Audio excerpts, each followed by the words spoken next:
I think बाद में आप ये वीडियो देख लेना, इंटरनेट पे है। सुनो, अपने घुटनों के बाहर आओ, बाइबल को उठाओ और कहो, परमेश्वर आज जो कुछ नहीं, अभी चुप ही रहना तुम लोग, नहीं चुप रहो अभी, ओके? चुप रहो, अपने हाथों को उठाओ।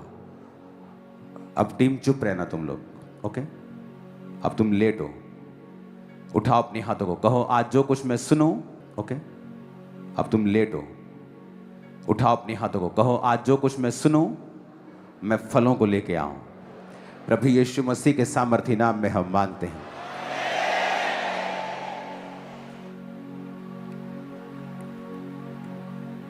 आप लोग, मुझे विश्वास है कि आप लोग ऑनलाइन इस झारखंड के क्रूसेड को अटेंड कर रहे होंगे। हाँ, सभी थे ऑनलाइन।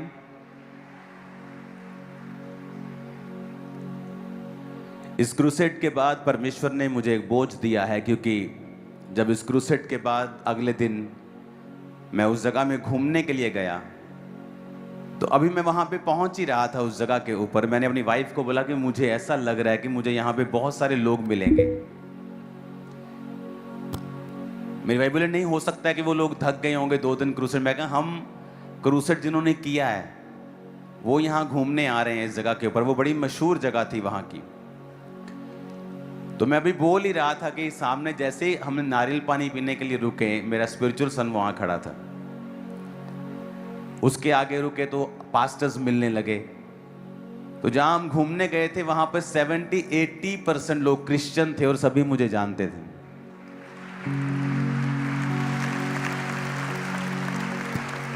और पास्टर्स बहुत से मुझे मिले। उन्होंने बताया कि उनकी स्टेट में अलग अलग तरह के परसिक्यूशंस हैं, अलग अलग तरह के उनको दबाने के लिए लॉ पास हो रहे हैं। तो मेरे अंदर ये बोझ परमेश्वर ने उसी दिन से, उसी क्षण से डाल दिया था। और मैं लगातार फिर प्रेयर में था और अपनी वाइफ से बात मैंने की। मैंने कहा परमेश्वर जब चाहता है कि जो परमेश्वर ने ग्रेस इस सेवकाई को दी है, अब वो टाइम है कि वो दूसरे पास्टर्स के अंदर हम उसे इम्पार्ट करें। क्योंकि जो आप देखते हो स्टेज के ऊपर, ये आउटकम है, ये रिजल्ट है, लेकिन जो तैयारी है वो आपको कभी नहीं दिखती। जो तैयारी है वो कभी दिखती नहीं है।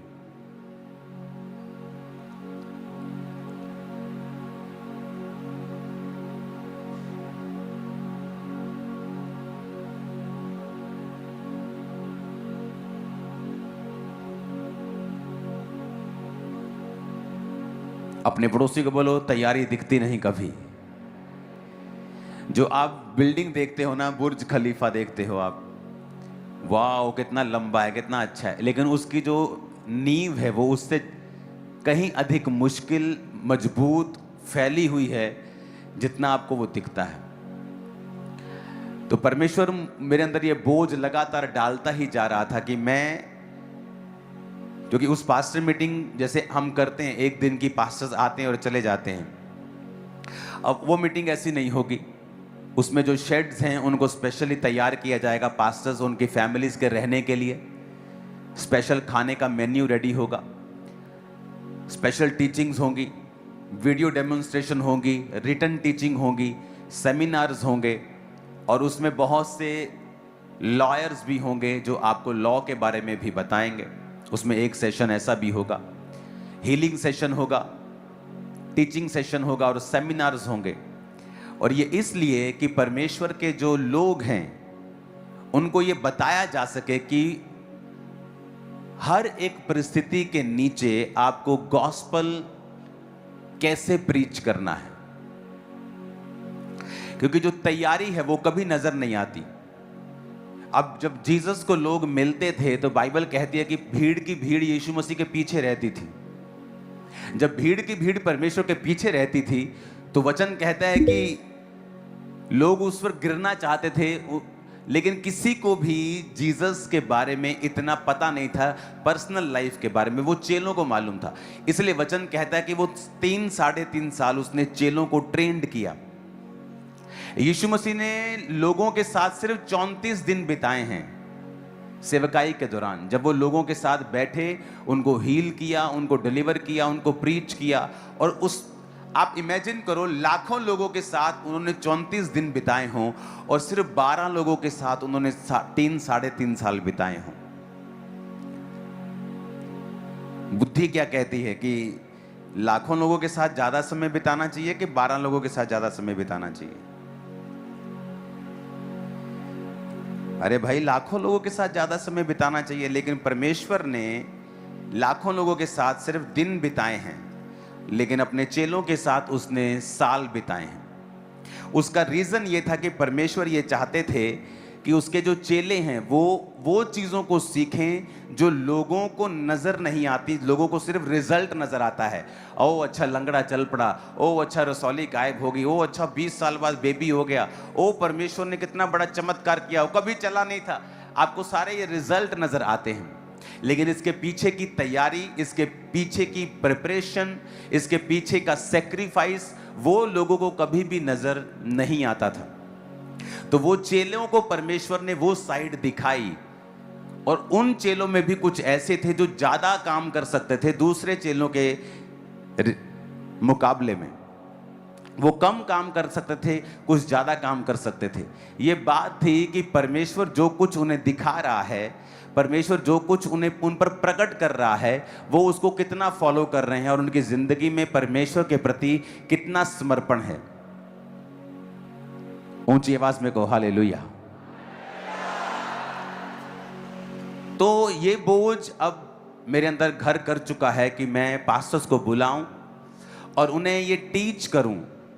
और ये टीचिंग लंबी होगी, सुबह घंटों हो रही है, फिर लंच टाइम के बाद शाम को घंटों हो रही है, और दिन रात हो रही है, फिर 1 दिन, फिर 2 दिन, फिर 3 दिन, फिर प्रेयर माउंटेन के साथ, प्रार्थना के साथ वो जुड़ेंगे। तो वो पूरा हफ्ता हम यही काम करेंगे।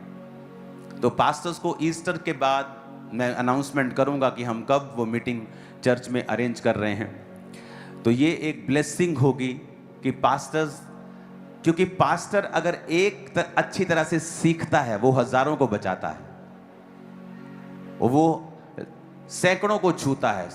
अगर वो ट्रेंड है, अगर वो वेल इक्विप्ड है, अगर उसे पता है कि मुझे क्या करना है, मुझे किस तरह से सेवकाई को करना है, जब विरोध है तब मुझे क्या कहना है, किस तरह से सेवा को आगे बढ़ाना है। तीतुस 1 उसकी 4 आयत में लिखा है, तीतुस के नाम जो विश्वास की सहभागिता के विचार से मेरा सच्चा पुत्र है। ये पौलुस कह रहा है। तीतुस भी उसका एक स्पिरिचुअल सन था। परमेश्वर पिता और हमारे उद्धारकर्ता मसीह यीशु की ओर से तुम्हें अनुग्रह और शांति मिलती रहे। मैं इसलिए तुम्हें क्रेते में छोड़ आया था कि तू शेष बातों को सुधारे और मेरी आज्ञा के अनुसार नगर नगर प्राचीनों को नियुक्त करे, जो निर्दोष और एक ही पत्नी के पति हों और जिनके बच्चे विश्वासी हों, जिनमें लुचपन और निर्कुंशता का दोष ना हो। क्योंकि अध्यक्ष को परमेश्वर का भंडारी होने के कारण निर्दोष होना चाहिए, ना हठी, ना क्रोधी, ना पियक्कड़, ना मारपीट, ना नीच कमाई का लोभी, अतिथि सत्कार करने वाला, भलाई का चाहने वाला, संयमी, न्यायी, पवित्र, जितेंद्रिय। यानी जितेंद्रिय का मतलब कि जिसने अपनी इंद्रियों, जिसने अपनी वातावरण, अपने जीवन के ऊपर फतह को प्राप्त किया हो, जो अपने एटमॉस्फेयर से, अपनी परिस्थितियों के सामने झुका ना हो। ये एक टीचिंग है जो एक प्रेरित पास्टर को दे रहा है।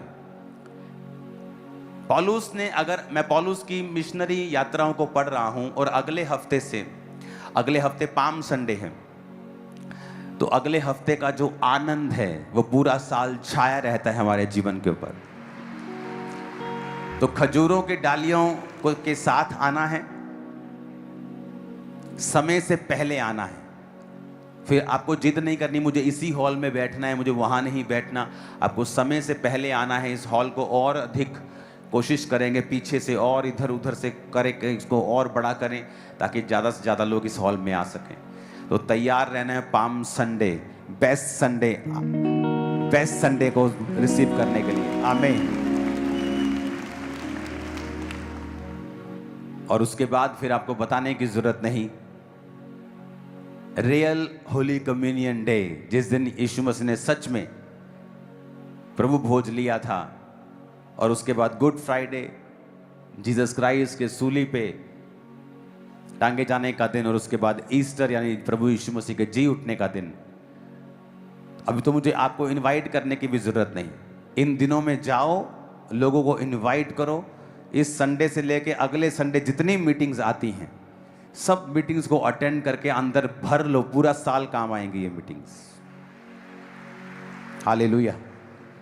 अब पौलुस यहां कह रहा है कि मैं तुझे क्रेते में इसलिए छोड़ आया कि तू शेष रहित बातों को सुधारे और नगर नगर प्राचीनों को नियुक्त करे और उनकी खूबियां बताएं कि वो निर्दोष हों, एक ही पत्नी के पति हों। परमेश्वर के वचन के मुताबिक जो सेवकाई करने वाला व्यक्ति है, उसके लिए परमेश्वर ने स्ट्रॉन्ग नियम ठहराए हैं।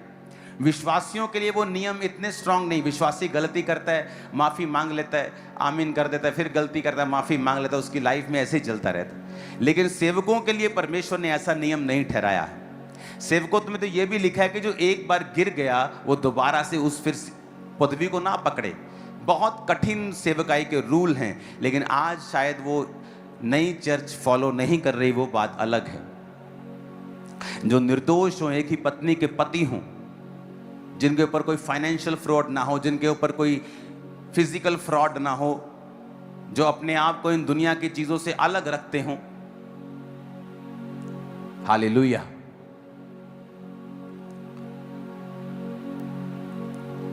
तो वचन कहता है कि उसने नगर नगर प्राचीनों को नियुक्त किया और साथ में उसने बताया। अगर आप पौलुस की शिक्षाओं को पढ़ेंगे तो उसने अगर पत्रियां लिखी हैं, उन पत्रियों में सारी बात ही उसने चरित्र की है, विवेक की है, करेक्टर की है, विश्वास की है, अड़े और खड़े रहने की है, सताव सहने की है, प्रचार करने की है। आपको अगले संडे से मैं मिशनरी यात्राओं के बारे में सिखाने वाला हूं कि किस तरह पौलुस आज के तुर्की से, जो आज तुर्की है, वहां से वो स्टार्ट करता है, उसका विरोध होता है और वो वहां से चलता है ग्रीस की ओर। जो आज ग्रीस है वो वहां से चलता है एथेंस की ओर। उसके बाद जितने भी आप वचन पढ़ते हो, गलातिया, आप वो सारे उसी रास्ते में आते हैं। वो दिरबिया जिसको आप पढ़ते हो प्रेरितों के काम के अंदर, वो उसी ग्रीस में आता है जहां पर वो पौलुस जेल में बंद किया गया था और जेल टूट गई थी जब वो वर्शिप कर रहे थे पौलुस और सिलास। वो आज भी वो जेल उसी कंडीशन में ग्रीस में मौजूद है। तो आज जब आप देखेंगे तुर्की से किस तरह वो उसका विरोध हुआ, वो ग्रीस में गया, वहां से विरोध हुआ, ग्रीस से आगे गया, उसके आगे गया, इटली में गया, उसके बाद पूरे यूरोप में वो प्रचार करके नगर नगर प्राचीनों को नियुक्त करके वो ध्यान देता था कि जो प्राचीन, जो पास्टर्स हैं, सेवा करने वाले, उनके जो चरित्र हैं वो मजबूत हों, उनकी नींव मजबूत हो, उनकी जिंदगियां मजबूत हों, ताकि जो कलीसिया है वो उन्नति पाए, वो देह जो है वो उन्नति पाए। हालेलुया।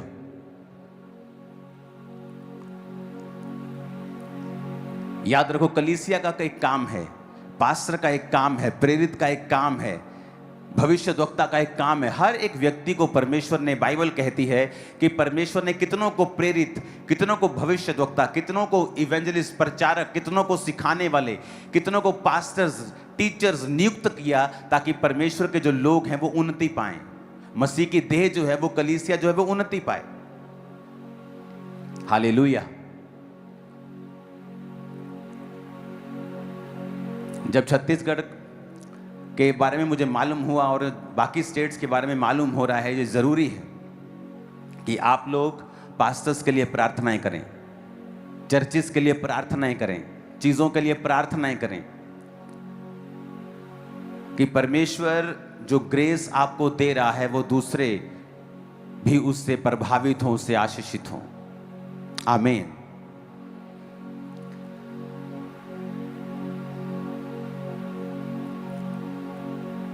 जब वहां पे क्रूसेड हुआ था तो बहुत सारी चीजें थी। तो अब जब झारखंड में क्रूसेड था तो मैंने कहा था कि मुझे मालूम है कि क्रूसेड की ऑफरिंग से आप कभी क्रूसेड नहीं कर सकते, वो इतनी कम होती है और खर्चे इतने ज़्यादा होते हैं। खासकर अगर जब आप पंजाब से बाहर अपनी चीज़ों को यहाँ से लेके जाते हैं, वहाँ चीज़ें नहीं मिलती कई जो आपको चाहिए, जिस स्टैंडर्ड की, वो आपके आसपास, आपको बड़े शहरों में आपको ढूंढनी पड़ती। आप वहां की ऑफरिंग से आधा खर्चा भी नहीं कर सकते जो आज इस क्रूसेड का खर्चा था। किसने सपोर्ट किया? चर्च ने। वो आशीष भी किसको मिलेगी? चर्च को, क्योंकि आपकी वजह से वहां पे लोग बचे। कितने समझ रहे हैं इस बात को? वहां पे टीम बता रही थी कि 2 दिन की ऑफरिंग में आधा खर्चा भी नहीं होगा, लेकिन वो खर्चा किसने किया? जिन्होंने प्लेज किया कि मैं झारखंड क्रूसेड के लिए मैं बीजों को बोऊंगा। पौलुस कहता है कि तुमने मेरी मिशनरी कामों के लिए सहायता की। ये कलीसिया का काम है, सुसमाचार के लिए सहायता करना। क्रूसेड किसी पैसे के लिए नहीं किया जाता, ना ही ऑफरिंग के लिए किया जाता, बल्कि वहां पे उल्टा चर्च के लाखों रुपया लगते हैं, फाइनेंशियली लाखों लगा के आती है चर्च। लेकिन जो फायदा होता है किंगडम को, परमेश्वर के राज्य को, सुसमाचार में, नीचे से लेके ऊपर तक, हर मंत्री से लेके हर पॉलिटिशियन से लेके विश्वासियों को मालूम था कि परमेश्वर के राज्य में बड़े काम हुए हैं। बहुत से लोग नए थे जिन्होंने अपना जीवन परमेश्वर को दिया। हजारों लोग परमेश्वर में शामिल हुए। हजारों पास्टर्स ने आशीष को पाया वहां पे आके। तो आपको क्या लगता है, वो लोग जिन्होंने सपोर्ट किया कि हम आपको सपोर्ट करते हैं, इस चर्च को सपोर्ट करते हैं, हम जानते हैं कि ऑफरिंग से क्रूसेड नहीं करवाए जा सकते। जो पंजाब के क्रूसेड होते हैं वहां की ऑफरिंग से आधा खर्चा निकल जाता है, लेकिन बाहर के क्रूसेड से आधा खर्चा भी नहीं निकलता है। लेकिन जो लोग, बोने वाले लोग, उनको मालूम होता है कि हम चर्च में बो रहे हैं, परमेश्वर का काम हो रहा है, बड़ा काम हो रहा है। पौलुस का भी यही काम था। वो जहां जाता था मिशनरियों को, वहां पे प्राचीनों को नियुक्त करता था, उनको करैक्टर के बारे में सिखाता था, पास्टर्स को सिखाता था कैसे जीवन जीना है, क्योंकि उसे मालूम था कि अगर मैं इनकी पर्सनल लाइफ में इनके करैक्टर को अगर मैं सेट कर दूंगा, इनकी स्पिरिट को सेट कर दूंगा, ये कभी भी गिरेंगे नहीं, ये कभी भी सेवा में रुकावट नहीं आएगी। ऊंची आवाज में को हालेलुया। 9 आयत में लिखा है, और वह विश्वासियों के वचन पर जो धर्मोपदेश के अनुसार है स्थिर रहे, और कि खरी शिक्षा से उपदेश दे सके और विरोधियों के मुंह बंद कर सके, क्योंकि बहुत से लोग निर्कुंश, बकवादी और धोखा देने वाले हैं, विशेष करके खतना वालों में से। जब पौलुस प्रीच कर रहा था तो उसने कहा जो मेजर प्रॉब्लम है ना, वो पता क्या है? वो अविश्वासी नहीं हैं, वो यहूदी हैं, वो क्रिश्चियन लोग हैं जो मेन बकवाद करने वाले, झूठ फैलाने वाले, निर्कुंश, धोखा देने वाले। निर्कुंश का मतलब जिनको खुद कोई दर्शन नहीं है, लेकिन पौलुस जो दर्शन के नीचे था उसकी वो खिलाफत करते थे। कहता है खतना वालों, विशेष करके खतना करने वालों से इनका मुंह बंद करना चाहिए। ये लोग नीच कमाई के लिए अनुचित बातें सिखाकर घरों के घर बिगाड़ देते हैं। कहता है ये लोग जो अपने आप को मसीह कहते हैं, क्रिश्चियन कहते हैं, नीच कमाई के लोभी हैं। आज चर्च में सिस्टम है, अगर आपको क्रूसेड करवाना है आपको इसी नंबर पे ऑफरिंग भेजनी है। क्यों? ताकि लोग इस मिनिस्ट्री का नाम गलत इस्तेमाल कभी ना कर सकें, इसको बिजनेस ना बना सकें। यहां जब पास्टर्स लोग आएंगे, लाखों रुपए का खर्चा होगा, लाखों रुपया फूड का, लाखों रुपया चीजों का, लेकिन एक भी पास्टर से 50 रुपए भी रजिस्ट्रेशन नहीं ली जाएगी। सब फ्री आएंगे, सब रहेंगे, खाएंगे, पिएंगे, सीखेंगे, उनको देकर भेजेंगे अनॉइंटिंग ऑयल, उनको रुमाल, उनको ब्लेसिंग की चीजें। हालेलुया।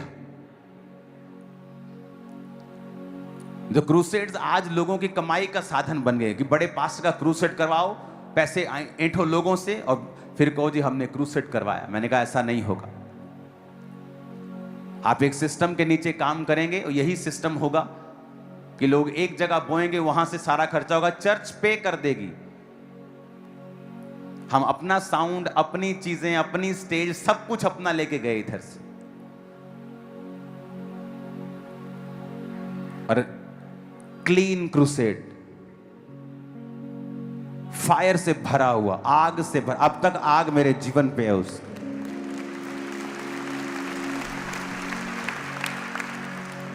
और इसके बाद ये मीटिंग होगी, उसके बाद एक नया क्रूसेड, 2 नए क्रूसेड है पंजाब के बाहर, मैं आपको अनाउंस कर दूंगा। तो अब वो टाइम है कि हम लोग ये समझें कि हमें परमेश्वर के किंगडम के लिए कार्य करना है। पौलुस जाता था, प्राचीन नियुक्त करता था, आगे निकलता था, फिर वापसी पे देखता था कि जो मैंने दिया है काम, प्रोटोकॉल, जितने मैंने वचन दिए हैं, क्या वो फॉलो कर रहे हैं सभी को? क्या सबके चरित्र ठीक है? कोई नीच कमाई का लोभी तो नहीं है इनमें? कोई निर्कुंज तो नहीं है? बकवादी तो नहीं है? धोखा देने वाला तो नहीं? कहता विशेष करके जो खतना वाले लोग हैं, जो मूसा की व्यवस्था पे चलने वाले, अपने आप को यहोवा के लोग जो अपने आप को कहलाते हैं, विशेष करके वो नीच कमाई के लोभी हैं, धोखा देने वाले हैं, बकवादी हैं, अनुचित बातें सिखाते हैं, बकवाद करते हैं, जो बातें अनुचित हैं उनको बोलते हैं। और वचन कहता है कि पौलुस के अंदर यह बोझ था। अगर इसलिए आज जब आप यूरोप साइड जाएंगे, आपको डायरेक्ट दिखेगा कि यहां पर जो काम किया गया था उसका असर आज 2000 साल बाद भी आपको वहां नजर आता है। 2000 साल बाद भी मसीह में की गई मेहनत कभी व्यर्थ नहीं जाती। आज पूरा वर्ल्ड आप इस कलीसिया को देख रहा है, पंजाब की कलीसियाओं को वो देख रहे हैं कि किस तरह से परमेश्वर ने हमें ब्लेस किया और किस तरह से परमेश्वर ने आपकी मेहनत को व्यर्थ नहीं होने दिया। और आप रीजन बने लोगों के विश्वास में बढ़ने का, पास्टर्स के लिए इंकरेजमेंट में रहने का, कि परमेश्वर सब कुछ कर सकता है। अगर हम अड़े रहेंगे, खड़े रहेंगे, तो डेफिनेटली गवाही के साथ ही वापस आएंगे। आमीन।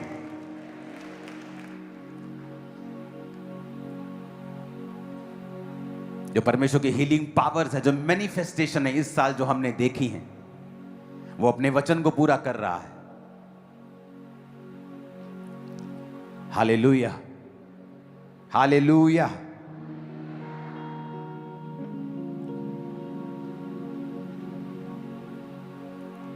अपने देश के लिए अपने हाथों को उठा के प्रार्थना करेंगे। सुनो, जो कुछ देश में घट रहा है, सिलेंडर नहीं है, वो नहीं है, सब कुछ सरकार के ऊपर नहीं होता। जब युद्ध शुरू हो जाता है, सरकार कुछ नहीं कर सकती। तो हमारी प्रार्थनाओं की जरूरत है। इस देश को, आप लोगों को अपने हाथों को उठाएंगे, अपने देश के लिए प्रार्थना करेंगे। खुदा बाप, उस युद्ध के ऊपर तेरा हाथ आए, तेरी शांति आए। भारत को ब्लेस कर, यहां के लोगों को ब्लेस कर, हर तरह की शॉर्टेज को खत्म कर खुदावंद।